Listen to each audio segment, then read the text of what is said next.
히브리서 설교자가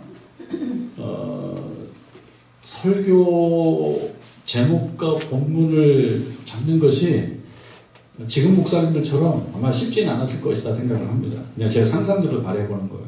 이 히브리서가 히브리서 시대에 그 교인들, 청중들을 향한 설교였다면 이 설교자 입장에서 고민이 됩니다.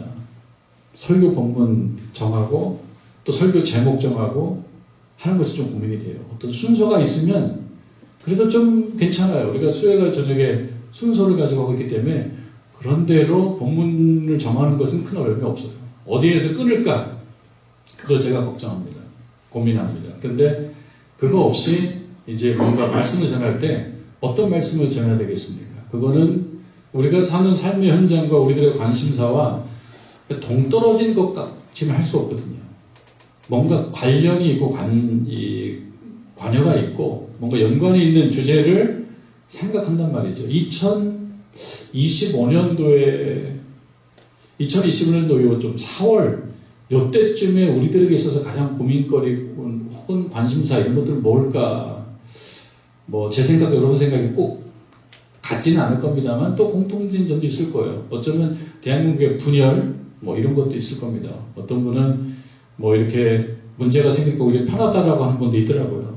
마음이 평안하다라는 분도 있는데 분열 혹은 화합 뭐 이런 주제가 현재 대한민국에 많이 중요하지 않나라고 생각하고요. 또 이런 상황 속에서 신자의 사명 이런 것도 중요한 주제가 아닐까 그런 생각도 들어요. 그리고 우리가 늘 아프지 않습니까? 이렇게도 아프고 저렇게도 아파요. 몸이 아프고 내가 하나 보면 다른 분이 아프고 그러면 아픔과 믿음 이런 것도 하나의 주제가 될 수가 있을 것 같아요. 근데 히브리서 설교자가 히브리서 교회의 그런 성도들과 함께 신앙생활을 하면서 보는 것은 뭐냐면 믿음을 지키는 것이 어렵구나. 바로 그런 주제였던 거예요. 오늘날 우리가 겪는 어려움과 당연히 다르겠죠. 지역이 다르고 시대가 다르고 상황이 다르기 때문에. 그리고 대한민국은 우리가 신앙생활을 하기, 예수 믿기 좋은 건 뭐냐면요. 비록 다른 종교들, 타 종교가 있긴 하지만 종교 탄압이 대한민국은 없어요. 그런 면에 있어서는 굉장히 자유로워요.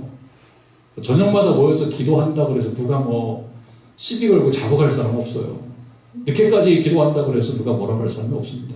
중국 같은 경우는 뭐 제가 잘 아는 친구 선교사님들도 오랫동안 10여 년 이상 선교하다가 다 쫓겨났어요.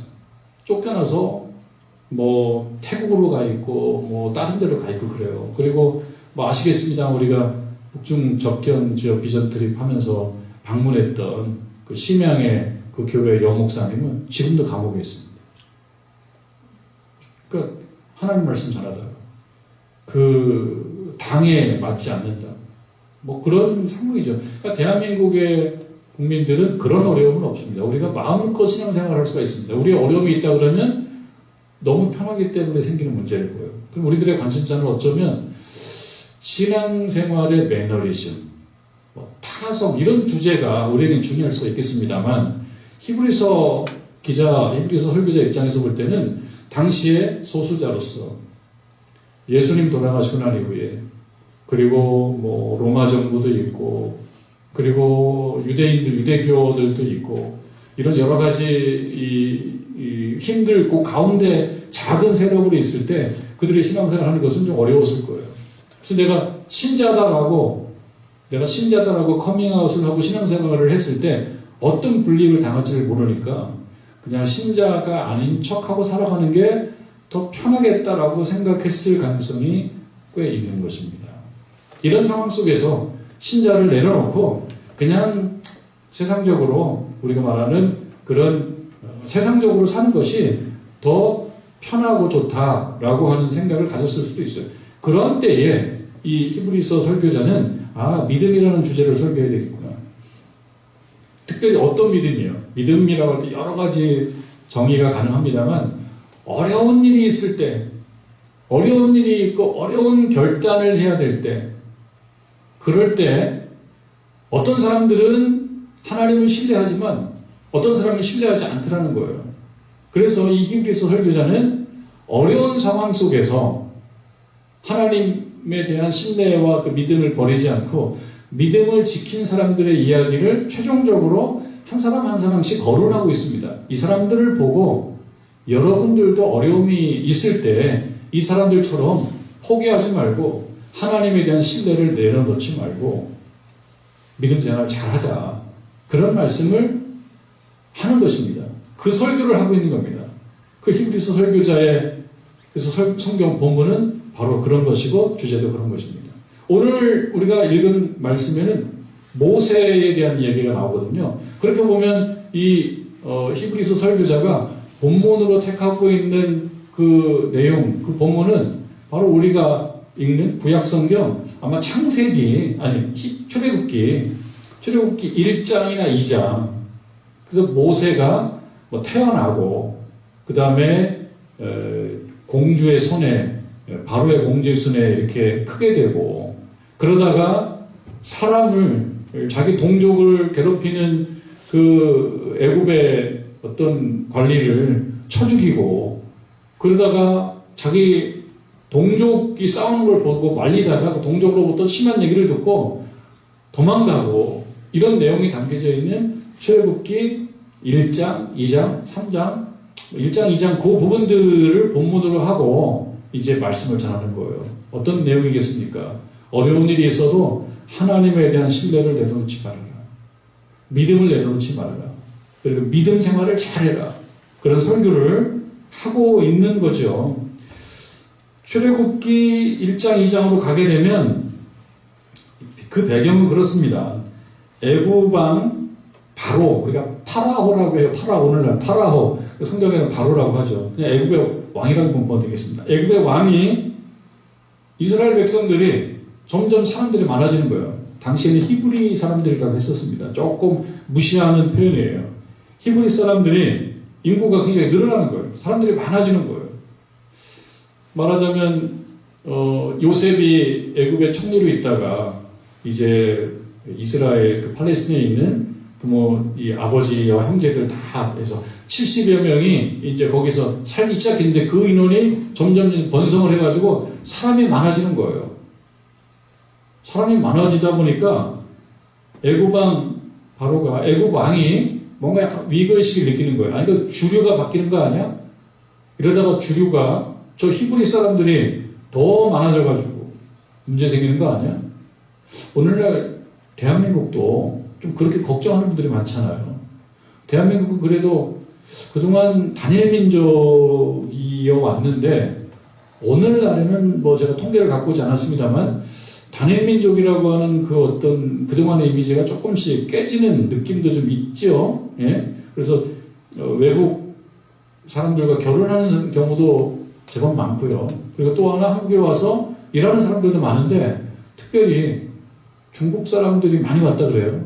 뭐 저는 통계를 모르지만 중국 사람들 주변에 굉장히 많다고 하는 거예요. 조금씩. 그래서 뭐 제주도도 막 땅을 사고 있고 서울에 어디도 땅을 사고 있고 빌딩을 사고 있고 돈을 가지고 막 그렇다고 그러죠. 그래서 대한민국에 막 어떤 사람들은 약간 걱정을 하는 거예요. 아, 이러다가 중국 사람들이 이거 대한민국 다 사가는 거 아니야? 사실 지금 중국은 이 한반도에 있는 대한민국을 자기 나라에서 뻗어나간 자기 나라 사람들이라고 생각하고 결국 전국적으로는 대한민국을 자기 중국화 하려고 하는 마음, 그 생각을 갖고 있다는 거 아닙니까? 그래서 동국공정이라고 하는 정신적인 그러한 통일을 추구하고 있는 거예요. 그래서 제가 윤동주 시인이 있는 그 학교에 가면 윤동주라는 이름이 이 중국 사람으로 되어 있대요, 지금. 이거 조금씩 바꿔가는 거예요. 이러다가 우리의 우수한 그 조상들, 어떤 신앙의 어떤 본보기 이런 사람들까지 다 중국 사람인 척 하는 거 아닌가라는 생각이 들 정도로 우리도 약간 그런 어려움이 있는데 이 애굽 왕 바로가 바로 그런 생각을 하고 있는 겁니다. 이러다가 히브리 사람들이 히브리판 되는 거 아니야? 그래서 어떻게 생각하냐면 숫자를 줄이기 위해서 남자 아이가 태어났을 때 남자 아이들을 다 죽여라.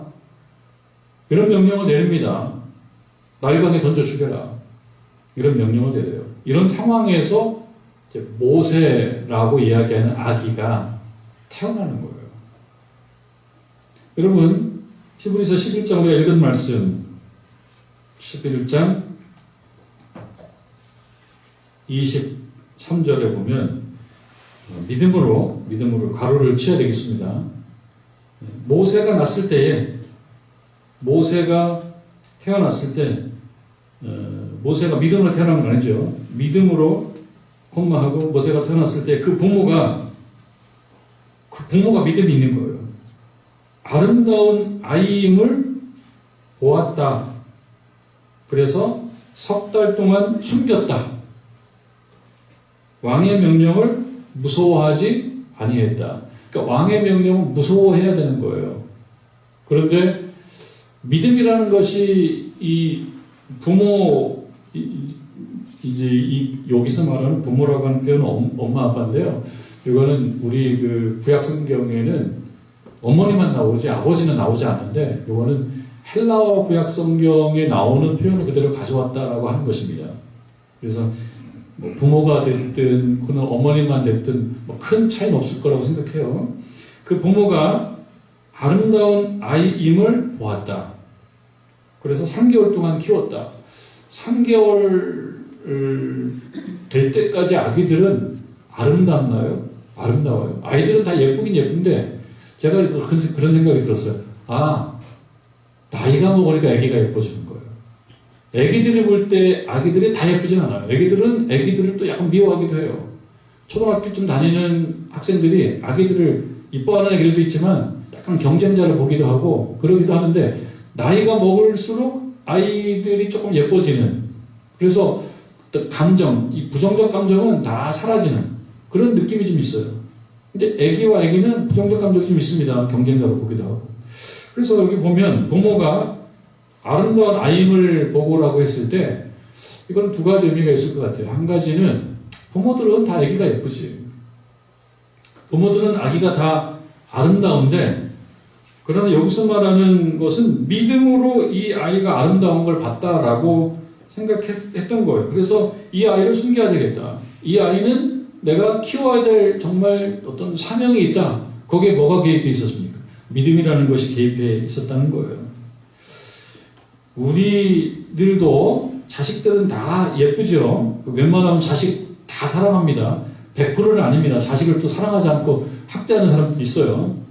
제가 최근에 한 신문 기사를 보니까 대한민국 이 프로야구의 레전드 중에 한 명인 양준혁이라는 사람이 있어요. 양준혁. 저보다 나이가 한 살 어려요.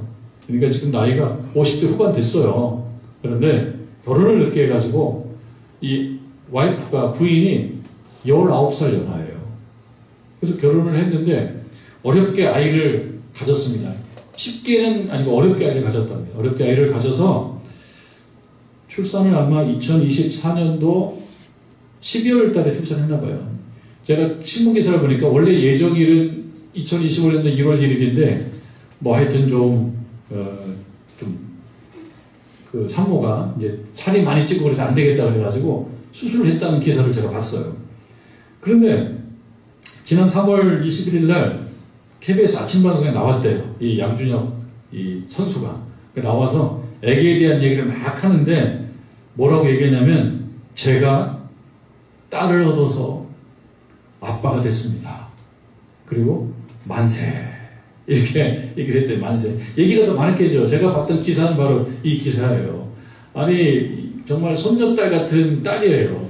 그러니까 얼마나 예쁘겠어요. 근데 누가 볼 때 똑같이 예쁘냐? 아니 부모가 볼 때는 더 예쁘죠. 다른 사람이 볼 때는 많은 애기들 중에 한 명이지만 부모가 볼 때는 유일한 딸인 거고요. 특별한 딸인 거고요. 누구랑 비교할 수 없는. 그러니까 부모가 갖고 있는 그런 마음은 있는데, 그래서 아마도 이 모세의 부모도 그런 마음이 있었겠지만 여기에서는 모두가 가지고 있는 자녀에 대한 어떤 예쁨, 그것을 좀 넘어섭니다. 믿음으로 그런 게 있습니다. 그리고 무서워하지도 않아요. 얘를 키웠을 때. 얘를 키우게 되면은 문제가 생길 수 있는데 무서워하지 않고 숨겨서 키웁니다. 왜 그러냐면 아름답다라는 거예요. 하나님이 내게 맡겨주신 아이라고 하는 점, 믿음이라는 게 들어가니까 그런 거예요. 하나님이 나에게 맡겨주신 소중한 존재라는 생각을 갖고 있어요. 그 아름다움이라는 것은 외적으로 막 조각처럼 예쁘게 생겼다라고 하는 것보다 조금 더 풍성한 이야기예요.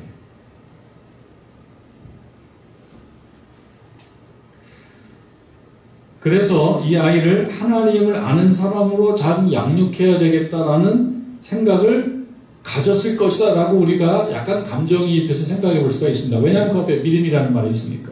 믿음으로 이 아이가 아름다운 거예요. 왜 아름다워요? 하나님이 주신 걸작품이니까. 아름다워서 소중한 존재를 어떻게 날강해 버려요. 소중한 존재. 왜 소중한 존재이냐? 하나님이 나에게 주신 존재이니까. 라는 생각을 가진 것입니다. 우리의 관심은 그냥 잘 키우는 것이 아니다라고 하는 겁니다. 믿음 생활을 잘하게 키워야 된다. 여기서 믿음으로라고 하는 것은 그냥 아이가 예뻐서 저는 양준혁 선수가 그 딸아이를 잘 키우기를 바랍니다. 그리고 그 딸아이가 그 가정의 기쁨이 되기를 바라요. 근데 우리들도 마찬가지예요. 우리들의 자녀들도 뭐 장성했고 손자녀들일 텐데 손자녀들도 잘 크기를 바랍니다. 그런데 신자의 관심은 그냥 무럭무럭 잘 크는 선에서 만족하면 안 됩니다. 거기에 뭐가 들어가야 됩니까? 믿음으로라고 하는 것이 들어갑니다. 믿음으로 잘 키워야 된다. 믿음으로 잘 키워야 된다라고 하는 것은 내 자신이 늘 하나님의 말씀을 의식하면서 이 아이를 대하는 것인과 함께 또 하나는 이 아이가 믿음을 가지고 살 수 있도록 안내를 해야 된다는 거죠. 근데 그것이 생각보다 쉽지는 않습니다. 저희 집도 이제 아이들이 많이 컸는데요. 어렸을 때는 좀 더 쉬워요. 근데 좀 더 커지니까 교회 가라라고 하는 말을 어렸을 때보다는 조금 더 편하지 않게 돼요. 제 아들 녀석이 제가 이스라엘에 있는데 종종 통화를 합니다. 종종 통화를 하는데 통화를 하면서 제가 이야기 좀 하다가 중간에 이제 타이밍을 머릿속으로 생각을 다 합니다. 그렇게 제가 뭐라 그러냐면 교회 열심히 다니고 있어? 이렇게 얘기를 해요. 거기 이제 교회 다니고 있습니다. TV에 이스라엘 이야기 많이 방송하는 그 이강근 박사님 교회에 다니고 있어요. 유대교회 다니고 있어요. 다니고 있는데 제가 얘기를 해요. 교회 잘 다니고 있어? 라고 물어보면 잘 나가고 있다는 거예요. 근데 조금 제 마음에 안 차는 대답이에요. 그래서 제가 뭐라고 얘기하냐면은 하나님 잘 믿어야 된다. 너 하나님 잘 믿은 거 덕보는 거야 지금. 네가 거기 가 있는 거는 그냥 가 있는 게 아니야. 하나님 잘 믿어야 된다. 그러면은 뭐 알았다고 대답을 해요.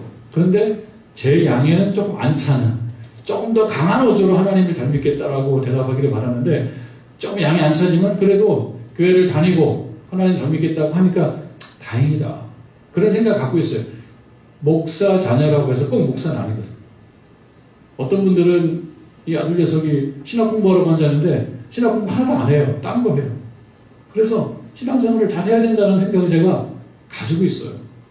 근데 조금 계속 가면서 신앙생활을 아빠만큼 해야 되는데 라는 생각이 있는데 어떨지 모른다 생각이 듭니다. 근데 그 아이를 키운다라고 하는 것은 잘 먹이고 뭐 잘 지지해주고 라는 것도 있지만 믿음 생활 잘하게 하는 거, 그게 가장 중요하다. 그걸 중요하게 생각해야지 여기서 말하는 모세 부모인 것 같은 칭찬을 우리들은 받을 수가 있는 겁니다. 그러니까 교회를 열심히 안 나가고 신앙생활을 잘하지 않는 거로 부모가 좀 가슴 아파할 필요가 있어요. 그리고 염려하고 기도해 줄 필요가 있습니다.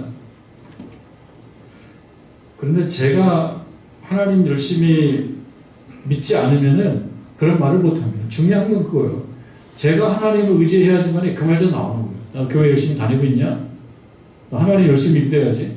제가 열심히 해야지 그 말도 나오는 거더라는 것을 제가 느낍니다. 그건 목사지만 그런 거예요. 여러분들께서도 자녀, 손자녀들이 신앙생활 잘 하게 만들어줘야 될 사명이 있어요.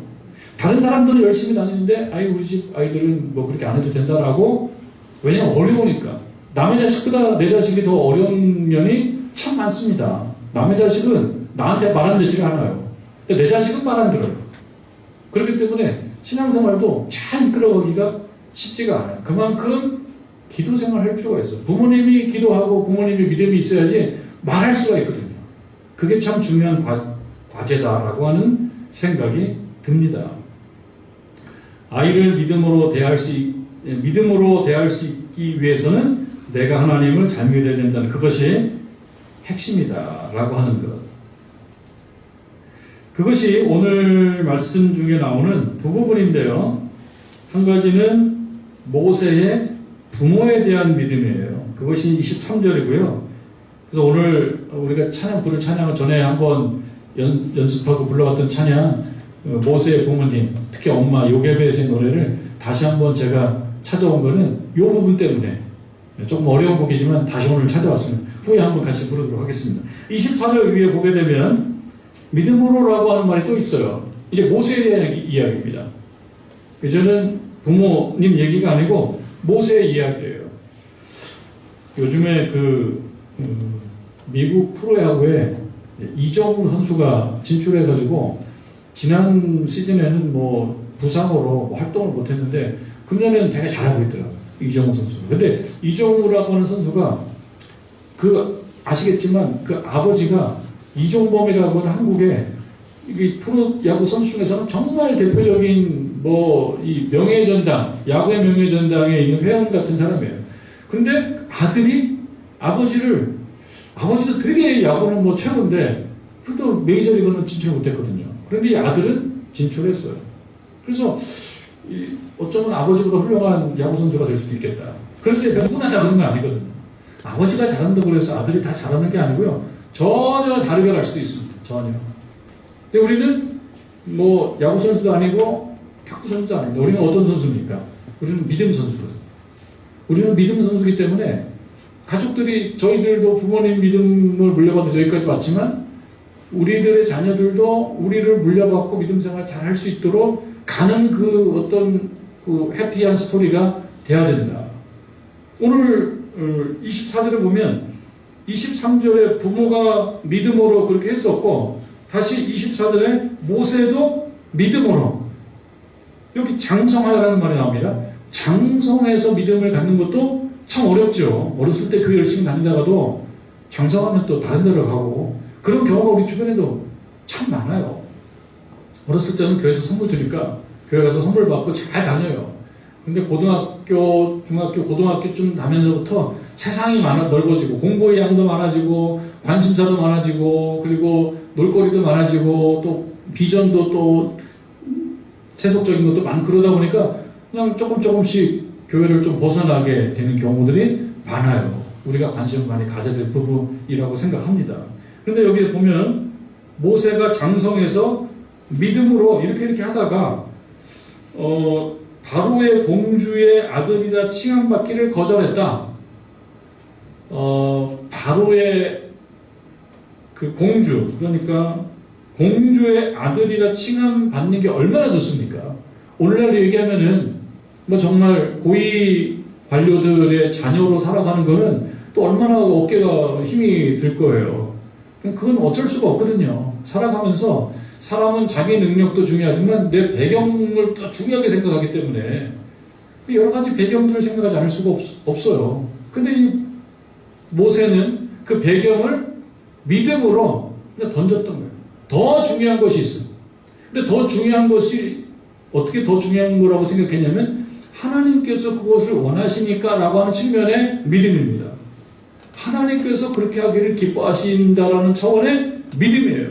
믿음으로 공주의 아들, 왕족의 어떤 신분을 버리고 그리고 25절 도리어 하나님의 백성과 함께 고난받기를 더 좋아했다. 하나님의 백성과 함께 고난받는 걸 좋아했다라고 하는 것, 이거는 어쩌면 히브리서 설교자의 조금 해석이 좀 들어가 있죠. 출애굽기를 열심히 설교 준비하면서 이렇게 해석을 한 거예요. 모세가 자기 동족을 굉장히 사랑했죠. 그러다 보니까 동족끼리 싸우는 게 가슴 아파가지고 동족끼리 싸우면 어떡하냐고. 그러지 말라고 그러니까 동족들이 뭐라 그랬습니까? 아니 어제는 애굽 사람을 쳐서 죽이더니만 이러다 사람 치겠네? 이렇게 나오는 거예요. 그러니까 모세가 어떤 생각이 들었습니까? 두려웠어요. 그래서 오늘 말씀하고는 히브리서 설교자가 출애굽기를 인용한 거하고 약간 다른 게 있어요.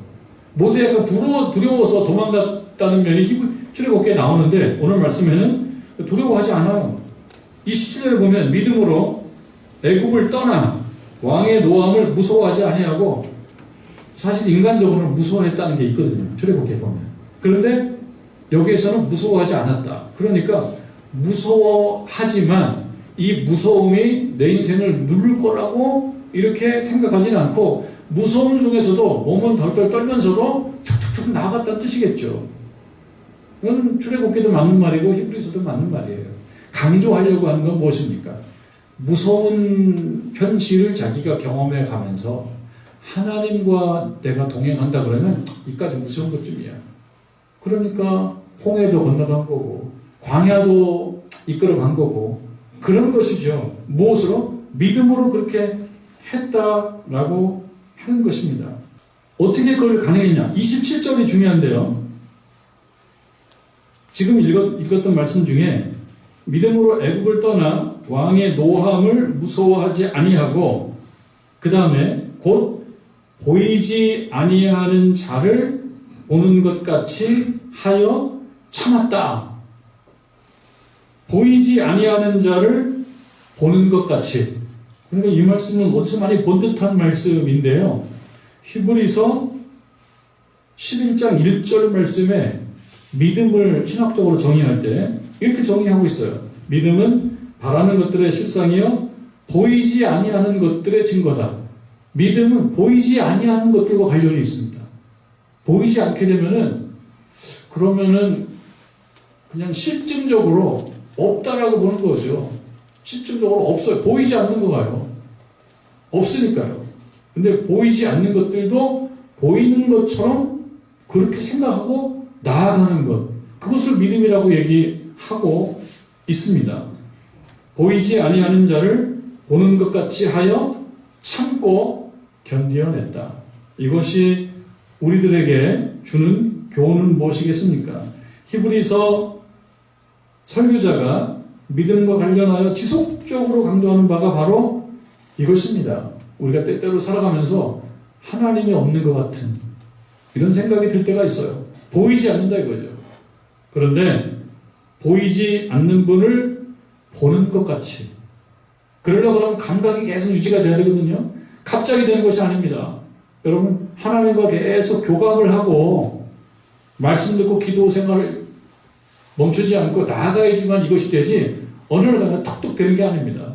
그래서 여러분들, 보이지 않는 분을 보이는 듯 바라보면서 견뎌나갔다. 이런 것들을 히브리서 설교자는 지금 믿음의 중요한 어떤 모범으로 보여주고 있습니다. 29절에 믿음으로 그들은 홍해를 육지같이 건넜다. 애굽 사람들은 이것을 시험하다가 빠져 죽었다. 이 사실을 출애굽기에서 가지고 옵니다. 이건 다 뭐하고 연관시키냐면은 믿음이라는 것하고 연관시켜요. 홍해도 앞에 보면 무서운 거잖아요. 바다가 얼마나 무섭습니까?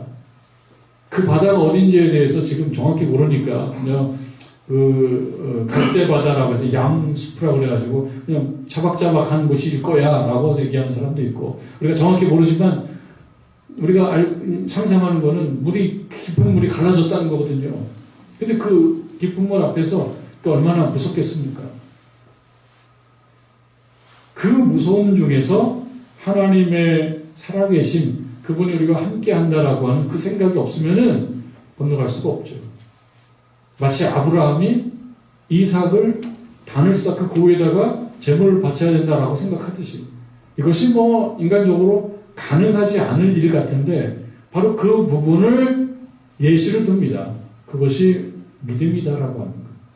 참 따라가기가 힘든 그런 믿음 이야기인데, 오늘도 모세의 부모, 특히 이제 출애굽기나 민수기에 나오면은 요게벳이라고 하는 이름으로 나오는 그 모세 어머니의 그 믿음, 그리고 또 모세 자신의 믿음, 그래서 어머니의 믿음과 아들의 믿음이 연관되어지는 연속적인 그런 믿음을 우리들에게 중요한 사실로 제시해주고 있습니다. 우리가 오늘 부르게 될 찬양은요, 전에도 한번 설명해 드렸습니다만, 이 찬양 자체가 그렇습니다. 이 찬양이 하나의 우리가 알고 있는 사실에 영적, 신앙적 상상력을 발휘해서 아마 그랬을 거야.